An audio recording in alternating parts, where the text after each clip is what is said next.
Okay, we'll give everyone about 1 more minute and then we're going to get started.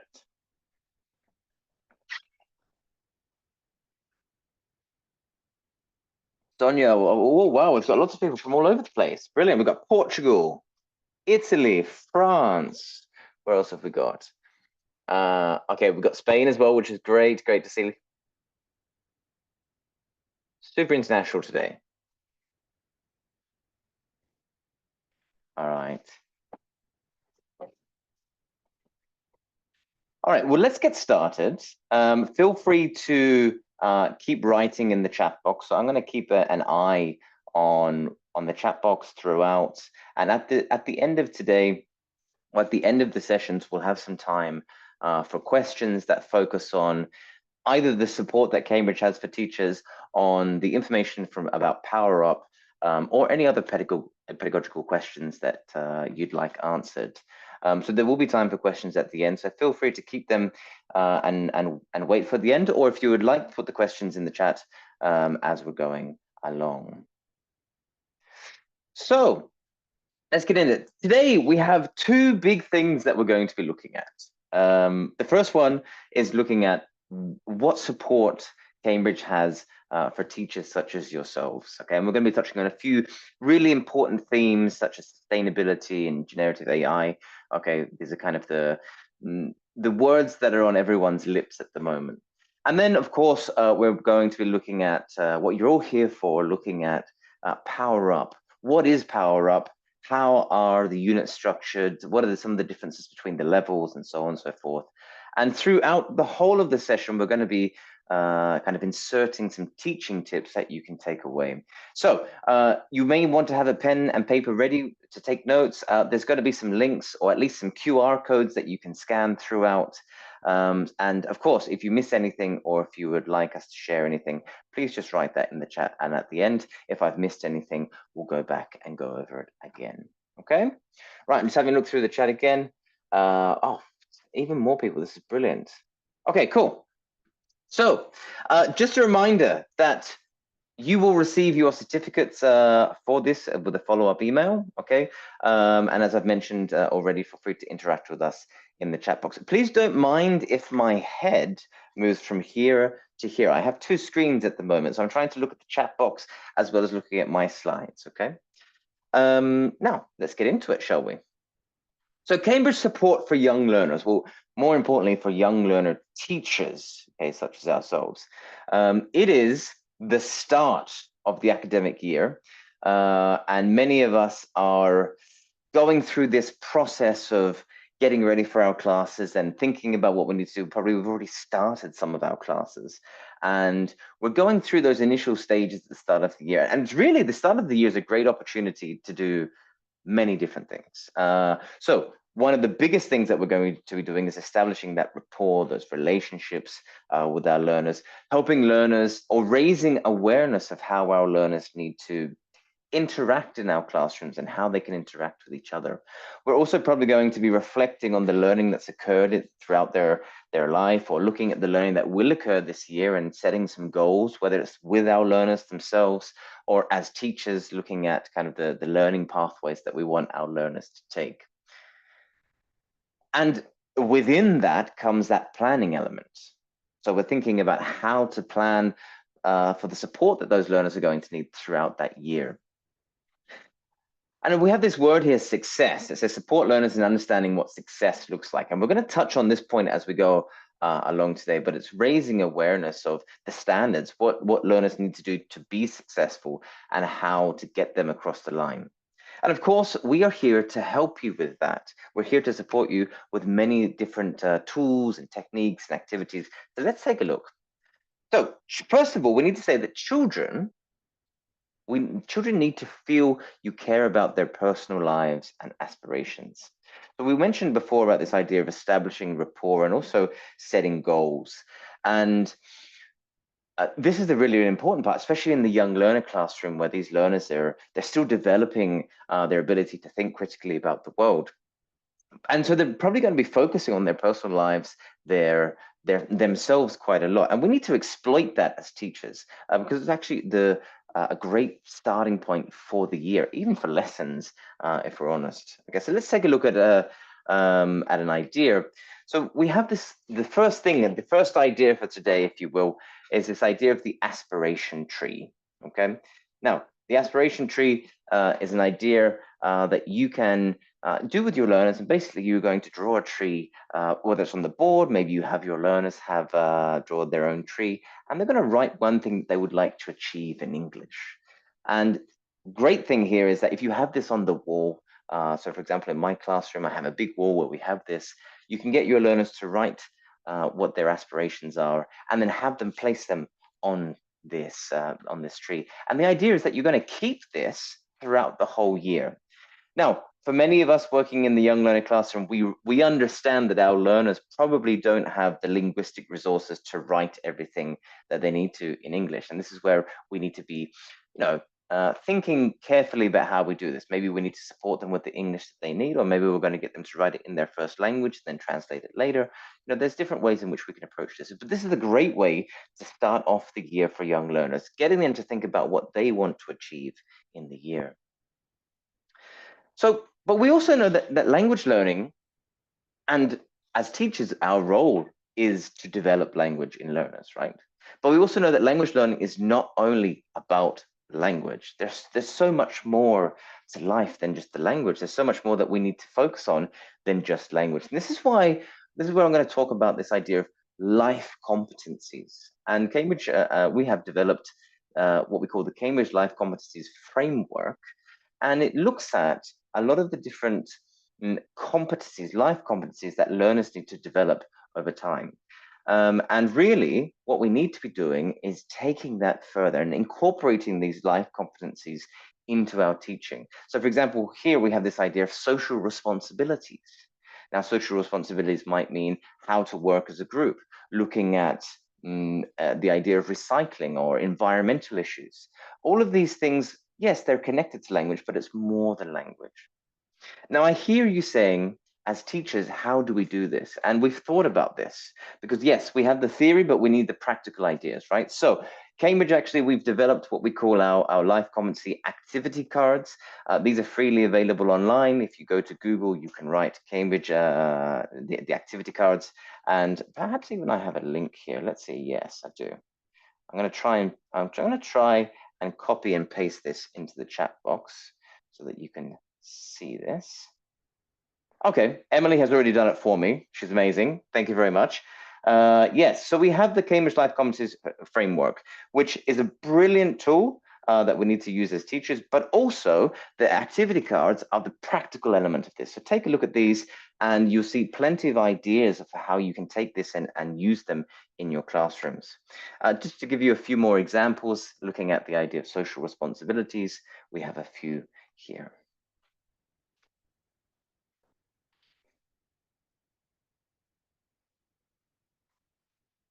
Okay, now the idea of these activity cards is that, well, yes, we would need to be aware of the framework, but we can have these activity cards printed out in our classroom and pull them out perhaps when we're planning our lessons to see which ones we might use when they connect to our lessons appropriately.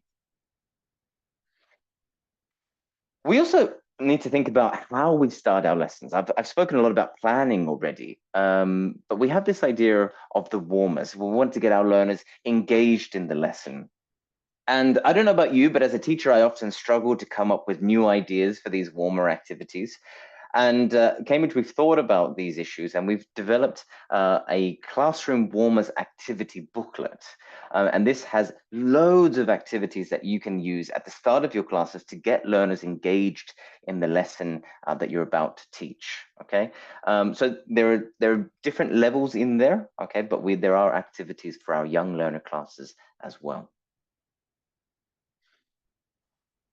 Important at the end of at the start of the year, we need to think about our learning goals. And this is something as teachers that we probably do, right? At the start of our teaching year, we think about our development goals, how that impacts our career. And the same needs to occur for our learners. Because without them setting their goals, or without us helping them look at their learning objectives, whether it's for the lesson or for the year, it doesn't really connect to the meaning of learning. We need to have an understanding of why we're doing something. So And of course, it helps us monitor and measure their progress. So one thing that we can do is that we can, at the start of every lesson, okay, with young learners, we know that they're not perhaps so future oriented as our teen learners or adult learners. But what we can do is help them get into this mindset of setting goals or understanding the objectives of lessons or personal objectives. So at the start of the lesson, we can actually share the objectives of what we're going to be doing with our learners. And these are taken from our products that we have, whether it's from Power Up or Kids Box or the other young learner course books that we have. But not necessarily. You can create these on your own. You can write them on the board. And why is this important? Because we're trying to help learners see the why behind what we're doing. And it's also great because what we're going to do at the end of the lesson or at the end of the unit, we're going to go back and we're going to review the objectives that we set as a class and see if we were successful or not. And we're going to encourage that reflection on learning. Now, important to note here that if we are not successful, if learners are not successful, we need to identify why they were not successful. And this is important because we need learners to understand that success is not determined on how good of a language learner they are. Success is determined by the effort that is put in by learners and by the teacher, of course. Okay, so in that reflection element, we need to encourage learners to think about why they succeeded or why they failed, so that we can turn those failures into future successes. So after a task or an activity, we can also do simple kind of formative assessment, but also linked with reflection as well, looking at, was it fun? How did it go? Why did you do this? Why was it successful? We also have in many of our products these checklists that learners can complete as a self-assessment after these activities.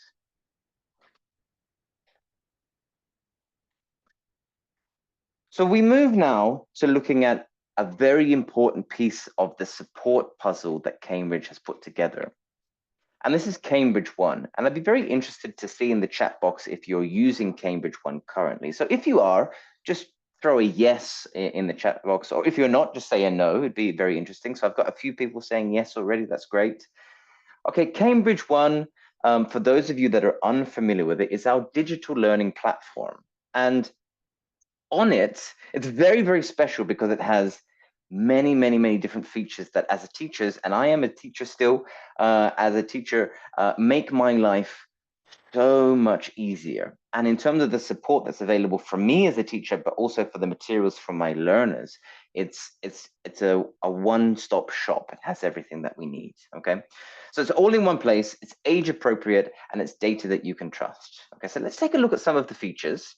So Cambridge One is a website, it's mobile friendly, you can access it through your phone, you can use it on your computer, and you quick login through Google, whatever. And of course, once we get in, we can see that we have this landing page, if you will. And here we have a number of different sections which we can talk about. So we have our main sections, and this is where you can have all of your products in digital format. Now, this is more than just having a PDF of the product that you have. This is where you have a website where you can see the coursebook pages, all of the video and audio and answers are integrated into this platform. So at the click of a button, you can actually have the audio appear. You can have the video appear for your learners. You can have the flashcards from that unit appear for your learners. You can have games displayed on the screen for your learners. Really, really interesting to play around with. As a teacher, it makes our lives a lot easier. For those of us that have been teaching for many years, you will remember the days of when we had the cassettes or the CDs and we had to be playing around. Nope, those days are gone, thankfully, and we have a platform that everything is integrated. But there's actually more to that. There's more to Cambridge One. We have teacher support. So there are free courses on there that link with the products that you have bought, and they go through a training of how to use that product with your learners, which is essential for many teachers. But also we have other materials and other courses that are available on there as well. So here are some of the examples of the teacher support. And of course, there is an intro to using Cambridge One itself. As with all digital products, there are many different areas which you can explore. So feel free, if you are new to Cambridge One, or even if you'd like to experiment with it and you don't have access to it, you can go create an account and take a look at the Cambridge One introduction, and it will show you everything. You have all of your courses in one place, which is as a teacher, really, really important. So here we can see the training course that goes into or that is available for Power Up. Okay, so this basically looks at the different elements that Power Up. Later, we're going to be talking about Power Up, and it's going to be touching on many of the same things. But these courses go into much more detail, and they support you in kind of micro courses. You can do a lesson, if you will, or a session on some of these elements, and then come back to them later. So we've touched on Cambridge 1, but let's continue now. I'm going to talk about the start of the language learning journey. And here I turn to the idea of our assessments, or the pre-A1 starters, A1 movers, and A2 flyers exams, if you will, or tests that we have. Now, important to note here that we're not only focusing on one skill, we're focusing on all skills, because we want to provide a reliable and consistent measurement of your students' progress. And to do that, we need to focus on all of these skills in different ways for each of the different proficiency levels. And of course, we're connected to the CAFR in this. Now, one of the important things that we need to think about are, especially with young learners, is looking at the idea of lexis, or vocabulary. And as a teacher, it's really useful for me when I have a word list that I can work from, because this word list is based off of corpus studies of what we know about the most frequent pieces of language within English. And so we can use this to guide our teaching, what we need to be focusing on, what we should be raising our awareness of, our learners' awareness of. And this is freely available online. If you go to the Cambridge website, you can find the word list for each of our exams, at each of our young learner exams. We also have a suite of posters that you can access, and these are really great tools, actually, because you can use these in your classes. You can have them on the wall, and you can exploit them for vocabulary. You can get your learners to come up to the wall and say, have a look at the picture. Okay, what's happening? Rather than looking at just descriptive, you can get them to invent the story. Okay, so we can see 5 people. Okay, tell the story, act it out. What are they saying? You know, there's lots of different things that you can do with these posters. We can also incorporate other skills, not just speaking. We can do writing. Writing is great with the posters, but you can also do listening and reading, focusing on those receptive abilities as well.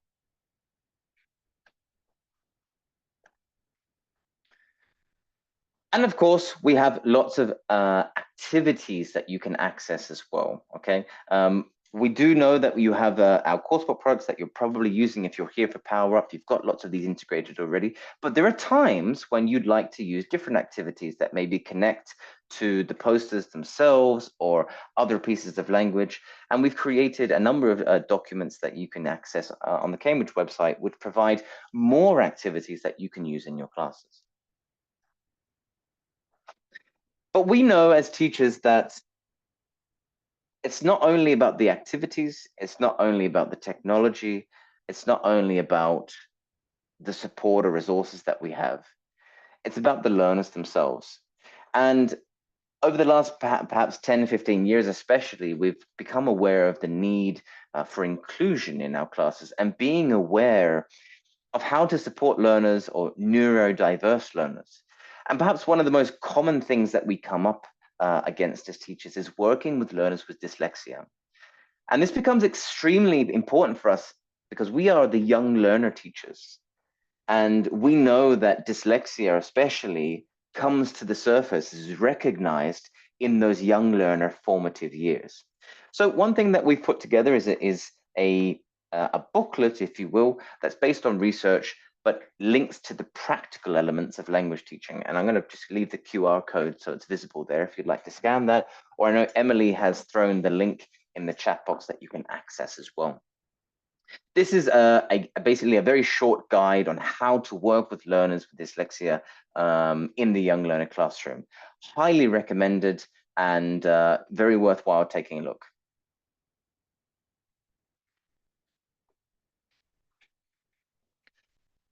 Now, we've looked at the learner, and I said that there were going to be kind of two trends, if you will, two very important words that are on everyone's lips that we're going to take a look at. And the first one is sustainability, and we'll come to the second one in a sec. We'll see if you remember what it is. So we have this idea of sustainability. And perhaps we can do an activity here in the chat box. When I say sustainability, what do you think of? What words come to your mind? What kind of thoughts? What images? I'd like to see what you're thinking in the chat box. Obviously, I can't speak with you, but I can see what you're writing. So when I say sustainability, what comes to your mind? I'm just going to put this blinds down because it's very sunny. So I'll give everyone about 30 seconds to put something in the chat box.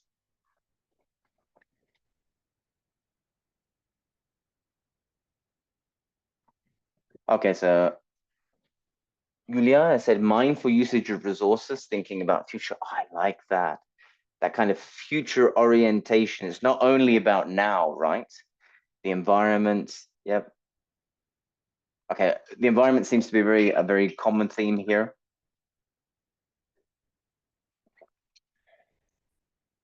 Okay, I'm scrolling down. Longer term recycling. Ecology. Okay. It's great to see that we've got some ideas, and we're probably kind of very well aware of some of the important concepts of sustainability, right? So there are actually quite a few different aspects of sustainability. So we have environmental, which everyone here has pretty much mentioned already. We have the idea of social sustainability as well. And this is where we're talking about creating the necessary conditions so that the future generations have what we have, or are able to access what we can access now. And then we have economic sustainability as well. Okay, and this is where we're looking at what we do economically impacts positively on communities and so on and so forth for the future. So there are a lot of different aspects in there, and it's quite a complex concept. But we can link this to the United Nations Development Goals, and we have the Sustainable Development Goals, and there are quite a few here. And we're not going to go through all of them, but what we need to understand is that Cambridge has recognized the importance of this, and we need to take that into the classroom. We need to bring that into the classroom somehow, right? So we're just going to work from a rough definition of sustainability. Sustainability encompasses the knowledge, skills, and attitudes we need to ensure a fairer, brighter future for people and the natural world. And the question here is, we know the why, so I'm going to change that question, the why, but the how is probably the important part. How do we bring these things into the classroom? Because I think we can all understand the importance of it, but how do we bring them into the classroom? That's probably what's on our mind at the moment. So we've thought about, I'm just going to move into this slide for a second. We've thought about this, and Cambridge has developed what we call the Sustainability Framework for ELT. And you'll see here that it's based off of that definition that we had before. We have knowledge, values, and the things that have gone into that. Okay, but then we also have transformation and innovation. And there are many different aspects to this framework, which you can access later as well and take a look at. But let's take a look at one of the core areas of this framework. We can see that in transformation, if we look in more detail, you can see the components within each core area. So we have understanding agency, working together, making positive change. All of these things highlight kind of the what of what we should be doing, or what they need to do as learners, and what they need to be aware of. But it's one thing to have this framework, and it's another thing to be implementing it in the classroom. And so we've gone again and created a set of activity cards that you can use for your classrooms. So I'm just going to leave these on the screen for 20 seconds to give you a read, give you a taste of some of the activities that we have in those activity cards.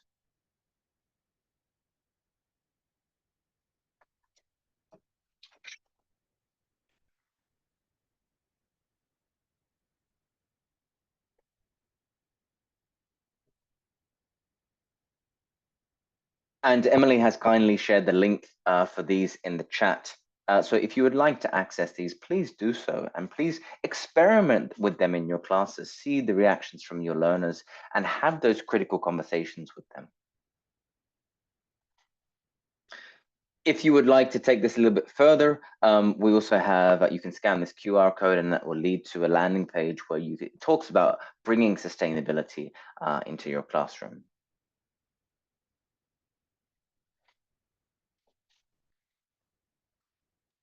Now, oh, I gave it away. Let's see if you remember.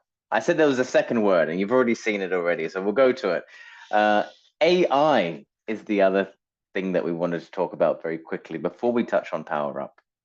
AI. AI. In the chat box, when I say AI, what do you think? What comes to your mind? And perhaps let's make it more context specific. As young learner teachers, what does AI make you think? I'll give you 30 seconds to put a word or a sentence in the chat box. How it makes you think or how it makes you feel, what ideas come to your mind.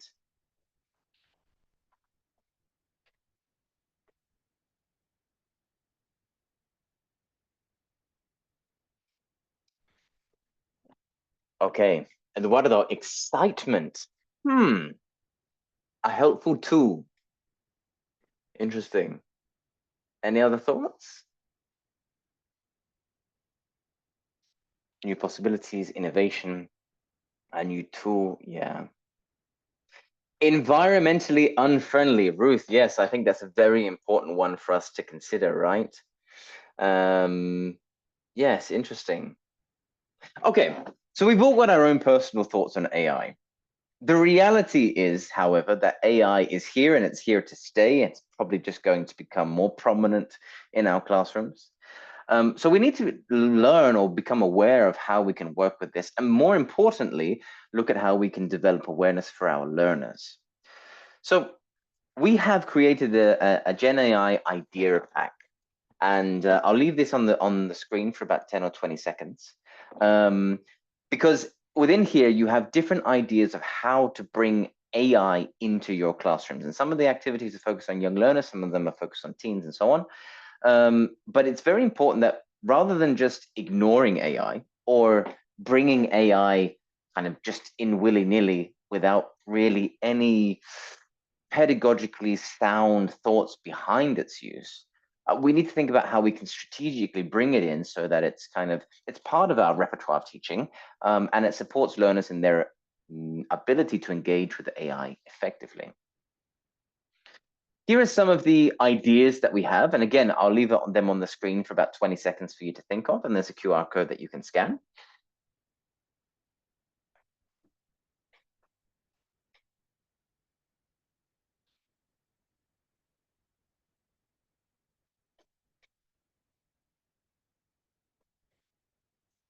Okay.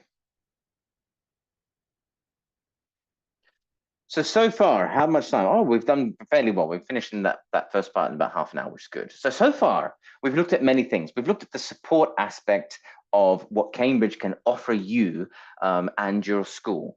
So we've looked at the idea of working with young learners. We looked at Cambridge One. We've looked at the young learner exams and the important impact that they have on measuring progress. We've also touched on sustainability and Gen AI. Now let's get into what we're probably here for, but just as important as the other one. Okay, it's this idea of getting started with Power Up. Now, just a show of hands, or not a show of hands, but perhaps in the chat box, can you tell me if you are using Power Up in your context already? So if you have been using Power Up for a number of years, say yes. Or if this is the first year that you're using Power Up, say yes, but this is my first year. Okay, so give me some indication that you have been using Power Up for some time, or this is your first year using it, or perhaps you're not even using it yet. Maybe you're just interested in it. Okay, Ruth is like, yes, just started this week. Okay, so we come for the practical, what is it that we're working with?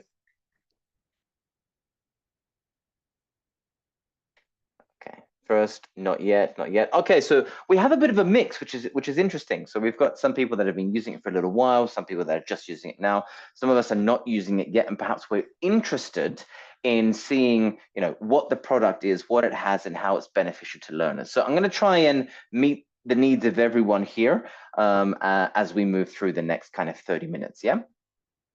Right. So We know that language learning is more than language, right? It's not just focusing on the language. We do need to learn English is to enjoy and experience language that opens up opportunities across the world. We believe that language is at the heart of being human, and English can unlock a lifetime of experiences. We help individuals everywhere connect, communicate, and come closer together. It's much more than just learning the grammar and vocabulary of a language. Now, I want us to think about the course book that you're using, or any course book in particular, if you're not using PowerUp. Think of 3 ways your course book helps you in the classroom, all right? And perhaps helps you achieve this idea of making English language learning more than just about language, making it innovative, making it interactional. Perhaps let's go a minimum of 1. We'll say that. What's a minimum of 1 way that your course book can help you in your classrooms?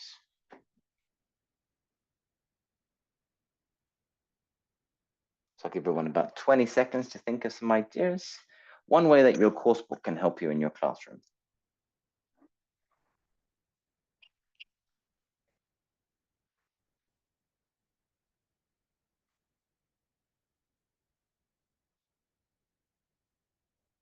Okay, so as you're thinking, or while you're thinking about that question, our customer's got something for us: ideas, organization, plenty of resources. Yeah, I think that's really good.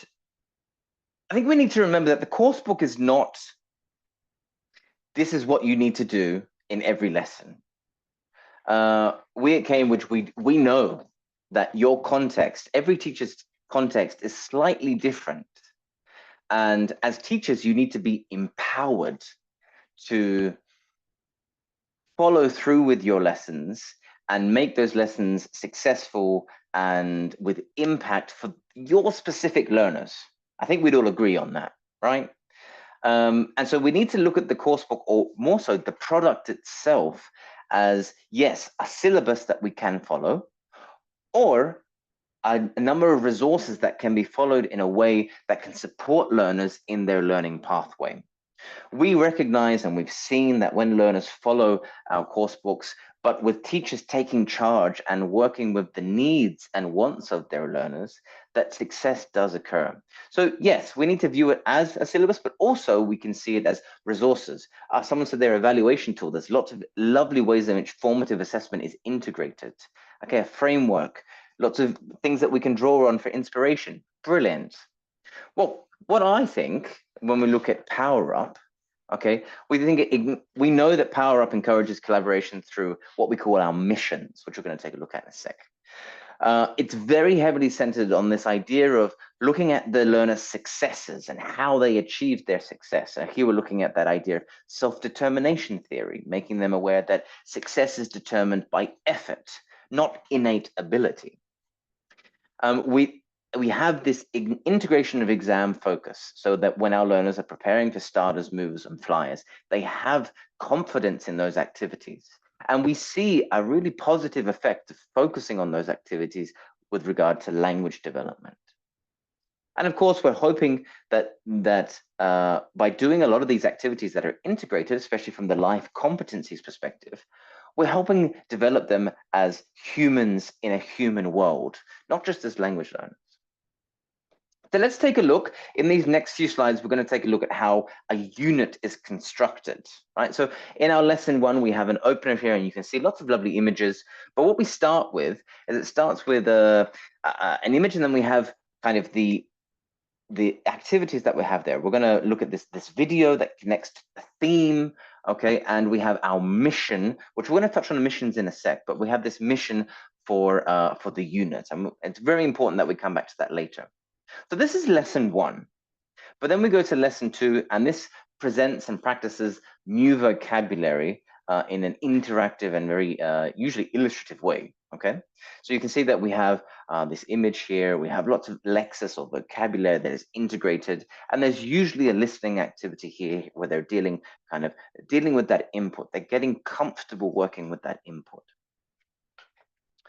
Now, we can take that further, and when we start the lesson, especially at the start of the unit, we can ask simple questions like, what time did you get up? What time did you go to bed? What's your favorite time of the day? This is just an interesting way to get learners ready for the lesson, right?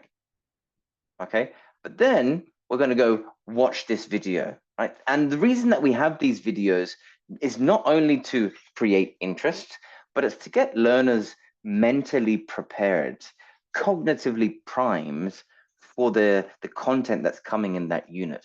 Because when we watch a video, we have all these concepts that are coming in our mind, and we have the opportunity to think about them and think about the language that's going to come up, whether they're doing this explicitly or implicitly. Okay, but it's important that we give learners an opportunity to, to engage with the content without just testing them on it immediately. So let's progress to lesson 3. Lesson 3, we have the Friendly Farm kind of story units, which if you're using Power Up, you're probably quite familiar with these. And we use these stories to expose learners to new language in a communicative context. Okay, so you see here that we have some images. We also have the video, which you can see if you log into Cambridge One and you're using the Presentation Plus software. You can press the video and it comes up as a video, and the video plays. And what you can do with your learners here is you can watch this video and then see how they've understood that. Now, an interesting activity that you can do here is if you photocopy the page and you cut out the story and you kind of erase the number, you can ask learners to look at the story and try and order them before you listen or before you watch. So they're putting it into order on their table, and they watch the video, and then they put it into order as they're watching. And this is a great idea because you're getting them to kind of predict what's coming up. They're probably going to be saying a lot of the language that's going to be used in these stories. So it's a very simple idea for your classrooms. That's lesson 3. Now, lesson 4 connects to that story in some way, but it focuses on a grammar point and highlights an activity that you can use to take it a little bit further. Now, in saying that, we're not saying that all grammar needs to be focused on explicitly. We need to do these things, but we should be playing with this grammar when learners need it, when there is a need for that to be focused on. And if that ties in with the assessment, even more important. As we follow on, we mentioned at the start this idea of missions. Now, missions are integrated throughout the units in both the kind of the student's book and the activity we'll talk about in a sec. Now, the missions are really important because they help us evaluate as both that self-assessment, but as a teacher looking at formative assessment, how our learners have done in the unit objective. Have they been successful or have they not been successful? And these are great activities that we can do, okay? So if we're gonna ask our learners, for example, here it says, make your chart, write and decorate the title, draw yourself and color the picture, cut up the little cards. So we have a clear thing that they need to do. It's based on the learning that has occurred, and we have a clear outcome that is task oriented. So learners know what they need to do. Can they achieve that with what they have studied so far? Really, really important. And these are the things that are going to guide us as teachers and help us evaluate how effective our teaching was, and also what we may need to go back and revise, recycle again in following lessons. A really nice activity that you can do here is called grammar detectives. So after you've done a grammar page, you might like to, what you can do after you've done the gap fill activities is then you get them to write these sentences, but you change something. Okay, they have to change something, and then they're going to give these incorrect sentences to their partners. And what they're going to do then is correct them. So it's called grammar detectives. They kind of have to look for the mistakes. Sorry. So here's an example. Okay, and what we know is that activities like this, they support learners in their critical thinking. We get them to engage with the grammar in some way. Okay, so they're understanding the mechanics of it. But we also know that perhaps this might be too challenging. So what we can do is, as teachers, we can create these sentences that are wrong, dictate them to learners, and then as a group, they may have to identify what's wrong. Okay, a really nice way that we can exploit the grammar activities from these course books. Okay, moving along nice and quickly. Lesson 5, we continue with the vocabulary, but it's integrated into a song. We know that young learners, they love songs, they love chants. And if you're like me, I love songs and I love chants in my classes as well. But very important here is this element of introducing new vocabulary that's connected, but it also creates an opportunity to focus on the theme and the content again. So recycling has been integrated into these pages, a very, very important concept when we're thinking about acquisition of vocabulary, but also confidence in speaking about and working with that content. And lesson 6 continues again, but we extend the grammar and look at our next mission. Okay, so here's an example of the mission, but we can do a little activity here if you like, called Pelmanism. I'm not sure if you've heard of this activity before. So perhaps we've been focusing on daily routines. We might get our learners to write their daily routines on 6 cards, and then we're going to get them to draw pictures of them. Okay, and there's an activity here where we place them down and we say, in pairs, learners pick up the picture cards and ask each other when they do the routines. Learners turn all cards face down and play a game of pairs to match the pictures and the name of each activity. So it's a twist on memory, if you will. So you've got them face down, and in memory as kids, you would match the pictures, but this rather looks at the pictures and the questions or the activities, and then they have a conversation about them when they match them. Yeah. Very easy to do. And the important part here, I think, is extending that. So if those learners have created those, what we might call vocabulary cards, they can take them away, they can keep them, and they can use them to revise that language in future lessons. Alternatively, if your class creates these, you can keep these vocabulary cards in your class and use these at the start of your lessons or throughout your lessons to revise the vocabulary that has come up. We extend here, and this is obviously a very, very important component for those of us that have this integrated into the primary curriculum. It's this idea of cross-curricular, activities. And so we look at things like looking after the planets, we're looking at STEM subjects as well. So there's lots of cross-curricular that's integrated here. And for those of us in Europe, CLIL is very important, and this is going to be very important for many of us that are have this integrated into our primary curriculum. These pages, if you will, also help learners focus and develop their critical thinking skills. Now, lesson 9 and 10, this is when we begin to focus on literature. And we have pictures. Again, we can do an activity before where we use the images and learners predict.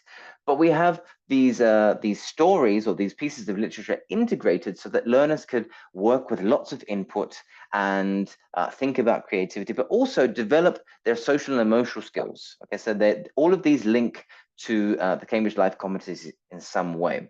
Now, it is very, very important for us to remember that children, especially at this level, they're not expected to read this and to understand everything.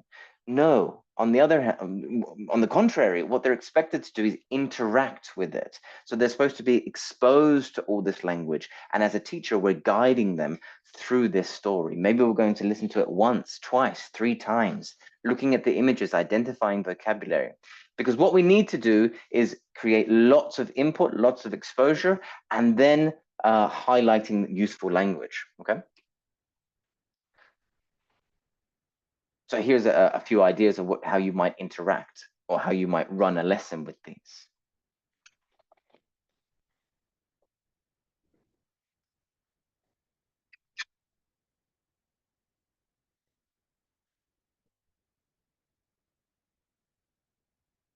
So important in that sequence there, and I'm just going to click back to it. You can see in the last point, when do you support people like this? And in the second, in these last 2 points here, we're extending that idea of support. And this is only one example, but we're extending that idea of how we can encourage learners to think about their social responsibilities outside of the classroom, how we can encourage learners to think about themselves as humans outside of the classroom. Now, At the end of every unit, we have some kind of specific exam practice, and that links to the content or the theme that's being focused on, and really helps us to, measure or get some idea of how they're doing with those exam activities, and if they're feeling confident with that content and that language. What we can do is we can extend this or even support learners. We could, for example, take this image here and we could get learners ready for it by asking learners what things and actions that they see. Okay, so we're taking a step-by-step approach to getting learners to complete this activity. And then we're going to get them to use that language that they brainstormed to write their sentences. So this is where we've extended. So if we go back here, we can see, look at this picture. What can you see? Look at this picture. How is it different to the other picture? And this is a speaking activity. They have to identify them. But obviously we want to extend it. We want to support their writing development. So we can do that as well.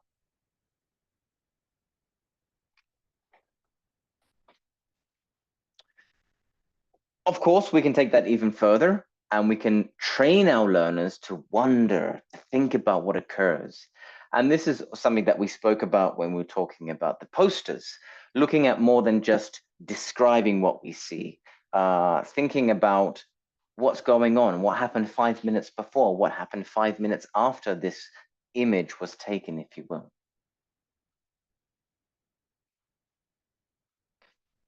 And we have integrated our reviews. So from units 1 to 3, after every 3 units, we have a review phase where learners can go back.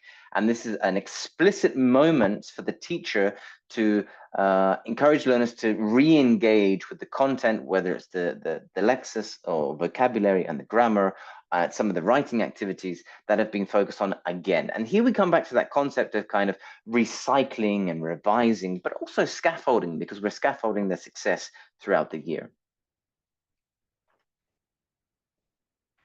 Now, we also do have an activity book that goes along with the student's book, and everything is integrated. So we have lessons that touch on the student's book, and these connect to a lesson that is linked to the activity book. And these focus on many different things. For example, they help learners reflect on their progress.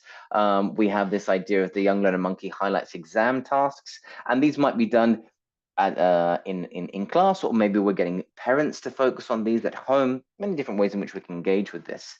We also have lots of real exam task types integrated.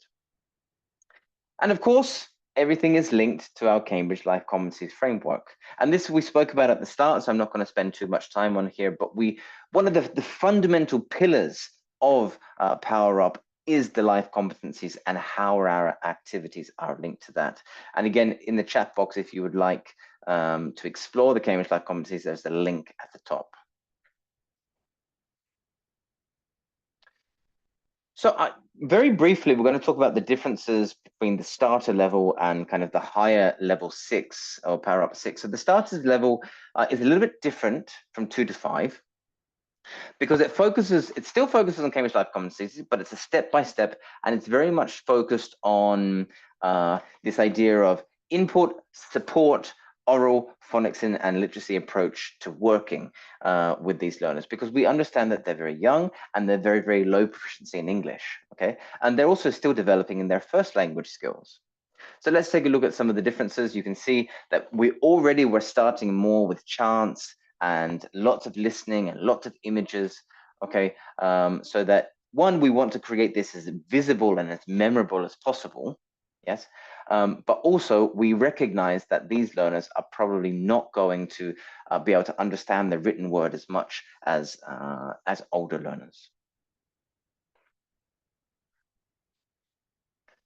We also have self-evaluation integrated, and it's very important because everything is integrated so that as they move through Power Up 1 and so on, that self-evaluation gets a little more complex each time. But it's very important that we start as early as possible to go through this process of self-evaluation. And here we can see that they need to circle how they feel about that activity, how they did, whether it's they weren't really happy with their progress, or they did it excellently. Again, we're not being too critical here, but we do need support to support learners in thinking about how they did those activities.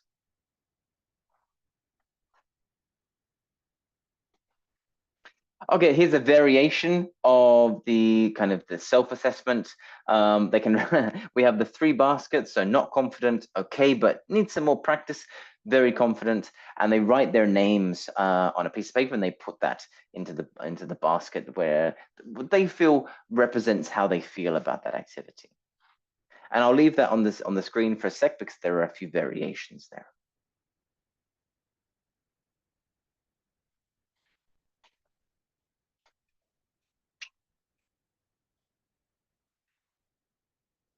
So now we turn to level 6. And if we contrast Power Up 1 to Power Up 6, we see many, many differences, right? And that's to be expected. We know,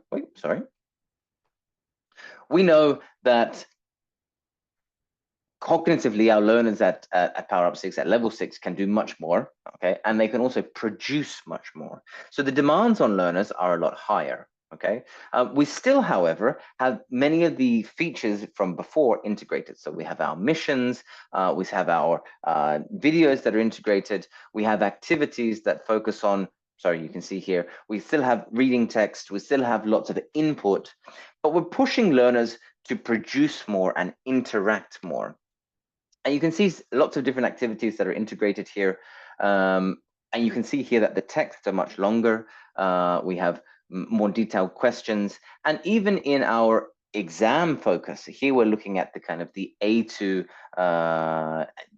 the A2 flyers or A2 key for schools. And it links to the key for schools also. And here's a very brief comparison, if you will, between them. So I'll leave that there for a sec.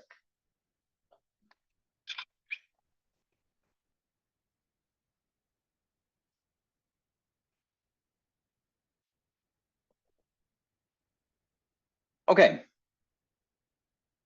So we have lots of different exam practice quizzes, and these are available on our Kahoot. Okay, so I imagine many of us here are familiar with Kahoot. Maybe we've used Kahoot many times in our classes. If you go to Cambridge Kahoot, we have a number of Kahoots that are available for teachers. Okay, you can play them. They're already created. So we have pre-A1, A1, and A2. Highly recommend checking them out. And they're based on kind of our posters and vocabulary that's around our posters. For those of you that are familiar with our World of Better Learning blog, great. For those of you that are not familiar with our World of Better Learning blog, I highly recommend you go check it out because we have a blog that has frequent posts by international authors, by teachers, by trainers, by lots of people within the world of ELT from many different contexts, and they're writing about how we can be effective young learner teachers. So here's an example. Obviously, this one's fun ideas. And here we're looking at fostering resilience.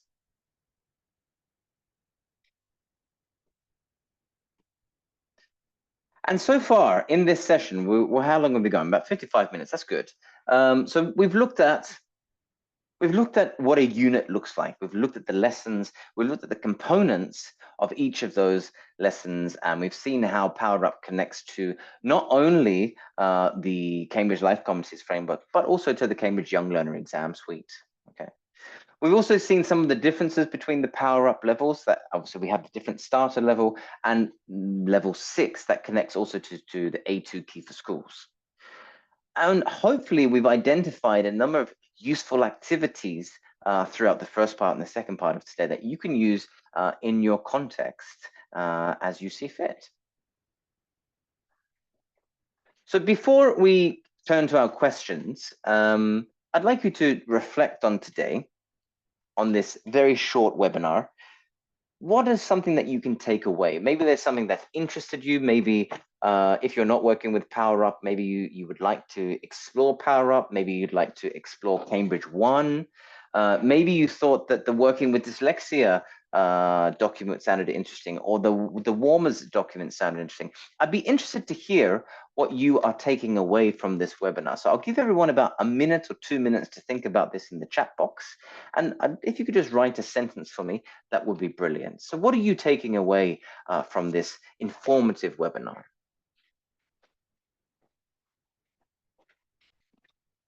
And after the 2 minutes, then we'll turn to questions.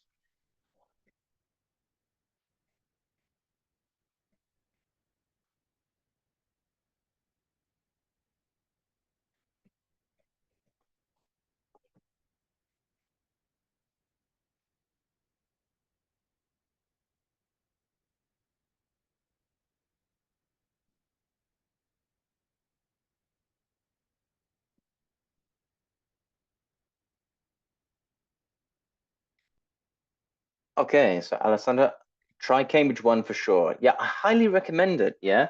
So as I mentioned, I'm still a teacher, not only a trainer, and Cambridge One, it takes so many issues away from me. And it's really, really intuitive for teachers. At least that's my experience. Okay, Jennifer's mentioned Cambridge One, dyslexia support. Yeah, I'm glad someone mentioned that. Really, really cool. Thank you so much. Kids struggling. Okay, yeah, the dyslexia one. Thank you very much, Nina. Dyslexia support. Yeah, there are also, and these weren't mentioned in this webinar, and I'm just going to close my slides now.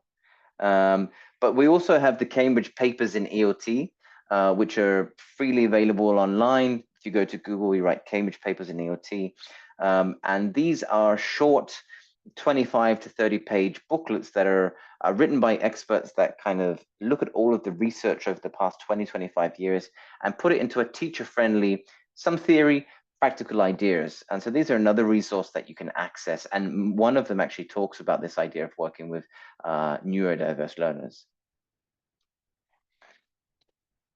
Cool. So maybe I'll give AI a chance. Okay, Nadia. Yeah, I don't know. As a teacher, I'm hesitant about using AI, but perhaps I definitely know the activity cards are great for bringing AI and raising learner awareness of how to interact with AI. I think that's the more important part for me as a teacher. Okay, thank you very much. Unseen and the grammar detectives. Okay, brilliant. Well, I'm glad to hear or to see that many of you have taken something away from this webinar. Of course, this is only a webinar, and there's so much more to explore with Power Up. And that can be done through, getting Power Up into your context, or looking at Cambridge One, but also the other resources that we looked at. The important part here is now you're aware of it, it's implementing it in your context. So yeah, great that we've identified those, and I hope and I trust that you will continue with these ideas in your context. And so I'm going to open the floor now. And perhaps Emily, maybe, I'm not sure if we've identified any questions. Does anyone have any questions that are either focused on Power Up or some of the resources that we've shared, or any pedagogical questions in general? I will do my best to answer them as I can. So there have been no questions, Jim. There's been a lot of exchange. I'm sure you've seen on Cambridge One, and the support that was given on dyslexia is very appreciated. Yeah, that type of exchange. All right, cool. I suppose we'll give everyone about a minute or so to think of any questions that they might have.